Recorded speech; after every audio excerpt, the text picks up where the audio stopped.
Time for some R&R. This is for the readers and the real folk. This is for the readers and the real folk. This is for the readers and the real folk. Living from coast to coast. This is for the people.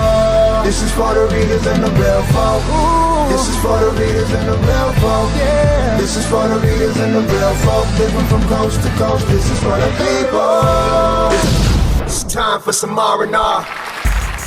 Welcome, welcome, welcome, my readers and real folk. I am your host, Monda Raquel Webb. Books, art, film, music, all together in one spot, celebrating us right here, right now, every other week. It's all good, and it's all art. That's who we are, and that's what we do. Now it's time for some R&R. So here we go. Today on Readers and Real Folk, we bring you our exclusive interview with author B. Sharice Moore. We paint Black history with R&R contributor Dr. Kelly Morgan, and another R&R contributor, John Tyler, joins DJ Haas to take over Baltimore with his soulful music video, Joy. Hailing from Florence, New Jersey, author-poet B. Sharice Moore earned a BA in English and Creative Writing from Rutgers University. Moore's poems and short stories have appeared in several anthologies and journals, such as the Journal of Black Poetry and Fire Literary Magazine. At present, Moore is a 6th grade English teacher and host of More Books with B. Sharice Moore on YouTube.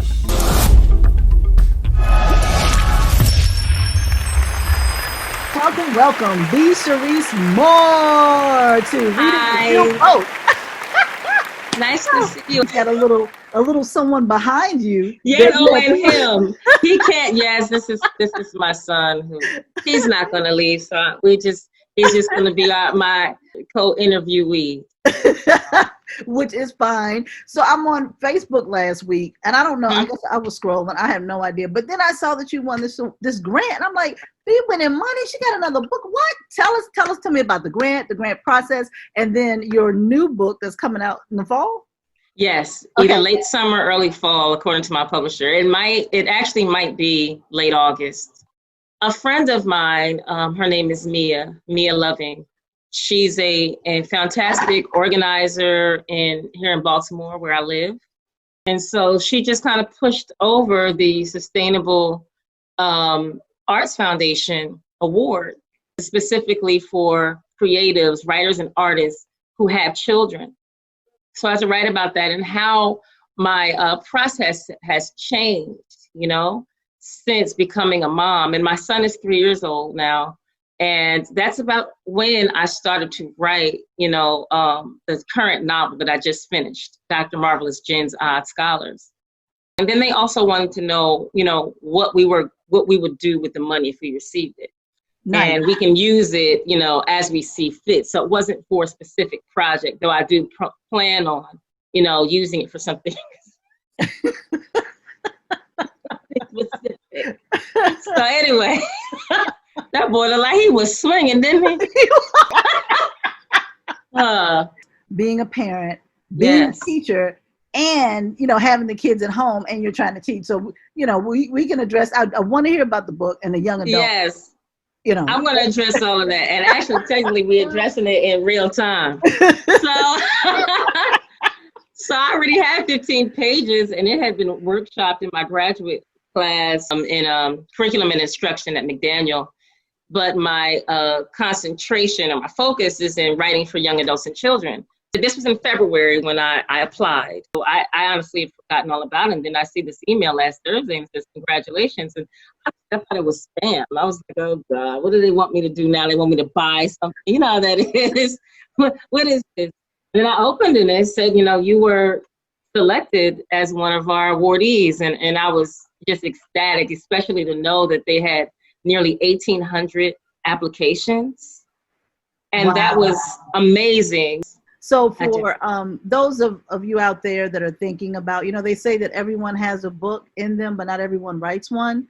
Right. And so when people decide that they want to tell their stories or tell a story, I think about self-publishing versus actual going through a publisher and submitting query letters, so on and so forth. So how did you make your decision? Were you approached by a publisher or did you already have a relationship? Talk to us about that. So I was both approached by a publisher and I had a relationship with this particular publisher. I have been a part of a few of Milton Davis's anthologies. He and Balagoon actually, I believe, coined the term sword and soul, even though they give all the credit to Charles R. Saunders, which they absolutely should, who has written some of the very, very first sword and soul, which are adventure novels that feature magic, fantasy, high fantasy, and also people of color and Black people as the central protagonists. So Milton and I started writing at the same time. I met Milton when I just finished Taste, and he had just finished Meiji, his first novel. And so we found each other online because, you know, there were so few Black writers who were writing science fiction and fantasy, or so we thought, you know? And then we just formed a family that's now called the State of Black Science Fiction and Fantasy. And that is a group on Facebook, and it has, I don't know, maybe 10 or 20,000 members, and maybe more than that now, but it's really grown. And over the course of the last, I met Milton in 2007. So over the course of the last 13 years, I've been in a couple of his anthologies, and we just built a relationship. Tell me about Dr. Jen. I mean, I don't know if I'm feeling some Harry Potter type stuff or what? Tell me. It is. I call Dr. Marvelous Jen's Odd Scholars a mashup of Willy Wonka and Charlie and the Chocolate Factory meets Dungeons and Dragons meets Kindred. So my husband bought me a book for my birthday a couple years ago, and it's called Race, Riots, and Roller Coasters. And it's all about the time period between maybe 1870 and 1965, or 1955, so the entire 100 years between the end of slavery and the beginning of the civil rights movement, which we don't talk about, which is weird, because it's a time when Black folks flourished and thrived the most. Absolutely. In their own Black towns, and they're all Black businesses, and it was just a beautiful time period. So I'm doing this research, and I'm finding all kinds of information on these Black-owned leisure spots. And then I had a conversation with my mom. So I'm originally from New Jersey, and my mom she's older. So my mother was just randomly talking to me about how, oh yeah, Chicken Bone Beach. That was the Black beach in New Jersey. And I'm like, what? Chicken Bone. Yeah, she said, yeah. She said, it was understood that you didn't go to the white-owned beaches. You can only go to the Black beaches. So we had Chicken Bone Beach, which was Black-owned. And this is in the 1940s and early 50s. So I'm like, in New Jersey, first of all, I'm thinking, New Jersey? So I'm doing this research. And girl, do you know that there were Black-owned amusement parks? They were totally Black-owned. I'm talking about Monda, like with Ferris wheels and roller coasters and, huge like pavilions where Cab Calloway would perform and Dizzy Gillespie. Crazy. So I'm just blown away. And I couldn't believe it. And guess what? There was one down the street from us, girl. It was called Suburban Gardens. In Jersey? No, in DC. Down from us. What? Yes. And it was called Suburban Gardens. Wow. And guess who it was funded by? H.G. Woodson, the architect. And I mean, literally, we funded it. The construction company was funded by a millionaire Black man. We built it and we ran it. And that wasn't the only one. There were about 5 throughout the country. Because remember, we weren't allowed to go to their theme parks. We weren't allowed to visit them. So we really did build our own. It's everything, girl. Yes, it was incredible. So then I'm doing more research, and I come across this guy named Black Herman, one of the most famous Black magicians in the early 20th century. And girl, guess what? He was a Garveyite. Yes. Get out of here. Yes. He was a follower of Marcus Garvey.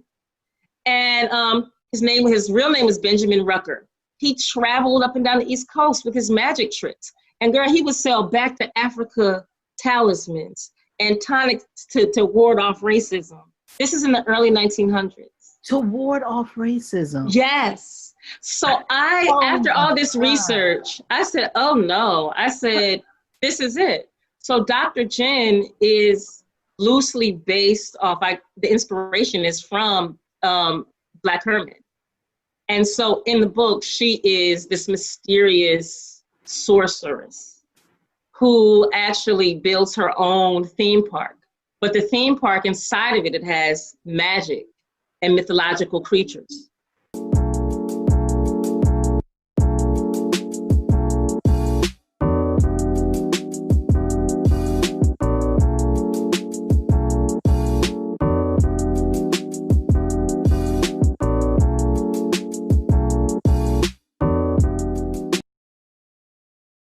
I am Dr. Kelly Morgan. I'm the Associate Curator of American Art at the Indianapolis Museum of Art at Newfields. I'm a critical race cultural historian, so my work really champions African American art. So I will get to it. Back today to share a little art and a little light since times are so crazy.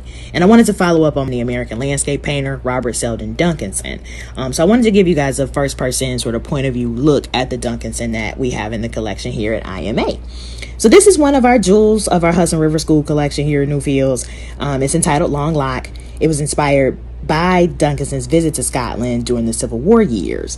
And I wanted to give you guys the point of view look at it to encourage you that when you're looking at a 2D paint or looking at a painting, walk around it so you can really see the depth that the artist, put into it. He painted our painting as well as the painting that you see right now, which is housed in Smithsonian's American collection. Smithsonian's painting shares the same title as our painting, and they were both completed in 1876 when Duncanson returned to the States after the Civil War. So Duncanson is a very, very important figure. He's one of the first African American artists to gain international acclaim for his work. He's the only Black Hudson River School painter. Mixed race individual, clearly. Mom was African American, dad was a Scottish Canadian. Born and raised in New York, and then he relocated himself, to the Midwest to study painting, particularly in Cincinnati.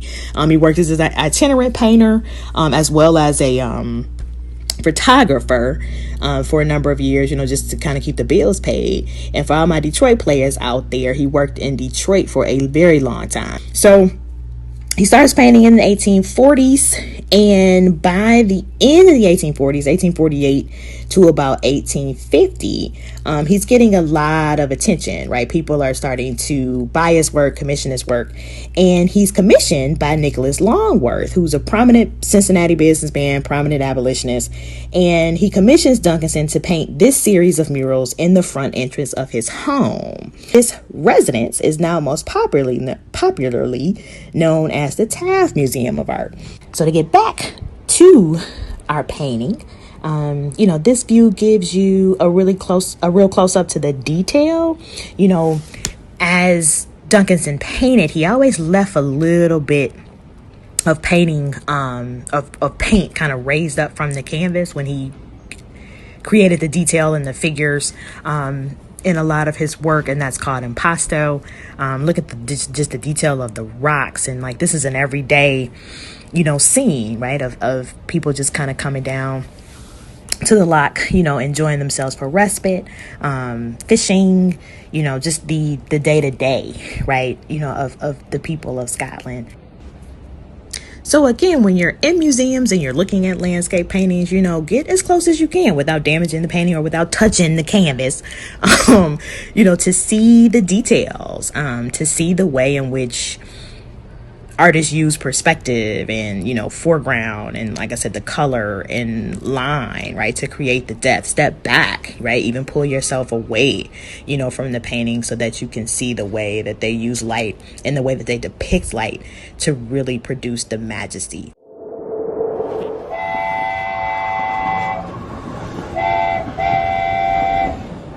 Let's rock. Take it.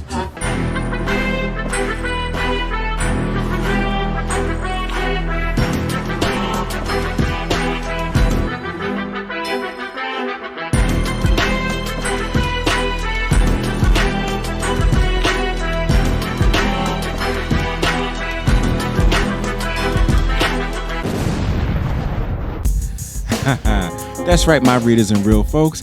This is a hostile takeover. So strap up for a ride on the R&R Express with your main man, DJ Haas.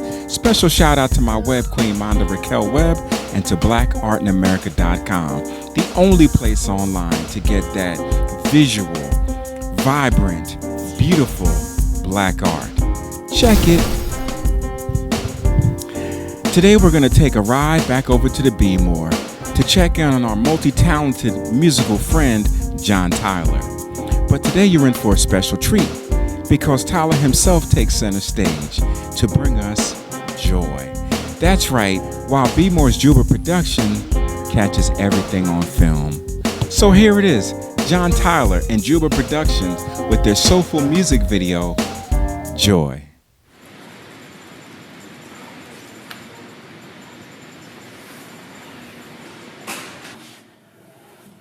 I have to let you go. Why? I have to let you go. It doesn't make sense why I gotta be let go. I have to let you go. But I did everything for this company. You're fired. I'm fired for what? You're fired. I have a... You're fired. All right.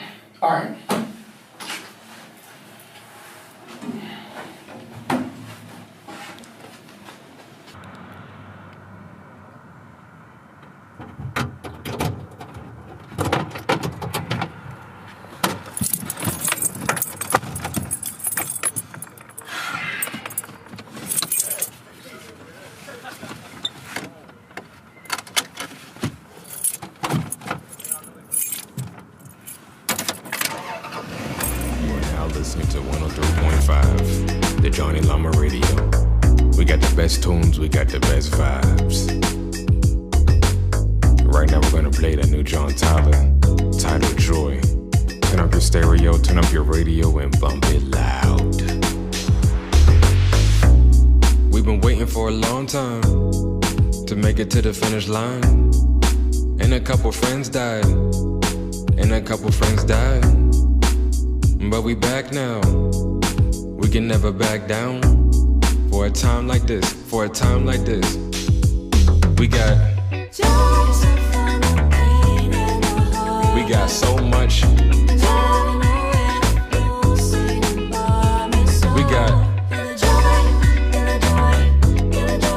We got so much.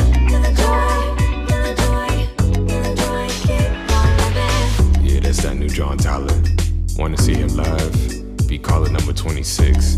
Win tickets to the John Tyler Show. 1-800-JOHNNY-LLAMA. I feel good now. Don't you wanna feel good? I feel free now. Don't you wanna feel free?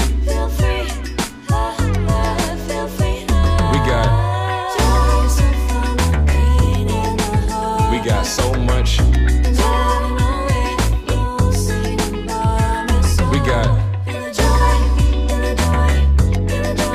We got so much.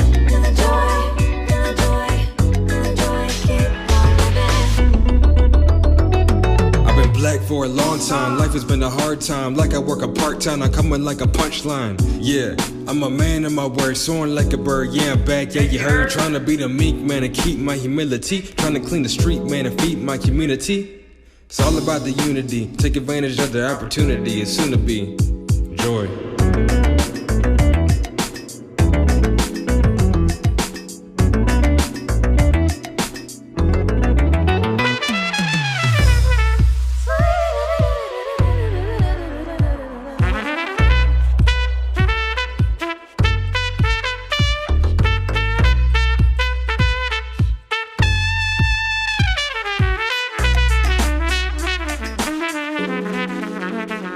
We got